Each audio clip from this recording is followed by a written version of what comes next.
વાંચે ને એમાંથી બદલશે શબ્દો. આ કયો શબ્દ છે? પછી આ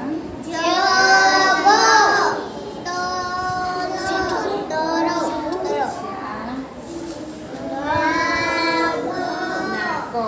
પછી